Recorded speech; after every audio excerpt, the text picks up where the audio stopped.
दुसऱ्यांसाठी जरी नॉर्मल असलं ना तरी आपल्यासाठी ती खूप विशेष असतं आणि खास ही तितकंच असतं. सांगते मी तुम्हाला पुढे काय ते. इकडं मग आमचं सकाळ सकाळ चहा पाणी चालू आहे. आज आहे गुरुवार आणि गुरुवारच्या तुम्हाला खूप खूप शुभेच्छा. जय सियाराम. छान असा चहा घेतला श्रेयाने, चहा आणि टोस्ट खाल्ला होता. चला म्हटलं आपण स्वयंपाक करून घ्यावा. आज रानात जायचं होतं. आता दररोजच आपलं रानात जायचं खुरपायचं ते चालूच असतं आणि आज 2 बाया भेटलेल्या होत्या. म्हटलं चला आज पेरूची बाग खुरपून घ्यावी, कारण पेरूच्या बागात खूप सारं गवत झालेले.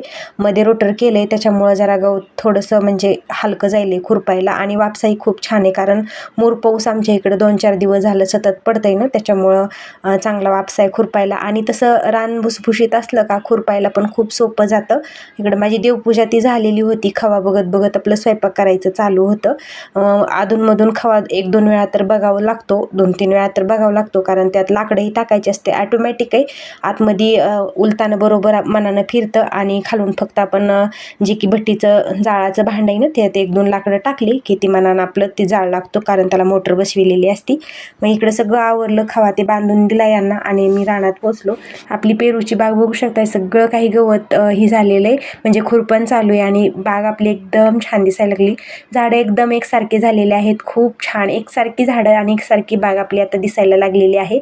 आणि हीच ती गोष्ट आहे विशेष आणि खास, आणि त्यातली त्यात खूप कौतुक वाटतं. असं काय आपल्या शेतात फळबागेला जर फळं यायला लागले तर छोट्या छोट्या वांग्याच्या ह्याच्यावरून झाडावरनं मिरचीवरनं इतकं मोठं आपल्या शेतकऱ्याला मोठं समाधान भेटतं. आणि ही तर आपली पूर्ण कष्ट आहे, आपल्या ह्याच्यात आपण सर्वस्व अर्पिलेलं आहे आणि एवढे मोठे छान झाडं आणि त्या झाडाला आलेले पेरू हे बघून वेगळं समाधान वाटतं आणि खूप आनंदही वाटतो.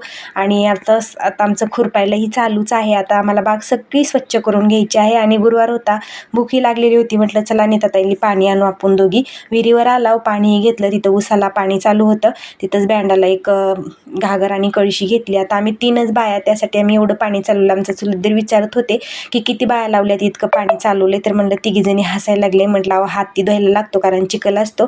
आणि आज गुरुवार असल्यामुळे आम्ही चाललो सत्संगाला. बाय, जय सियाराम.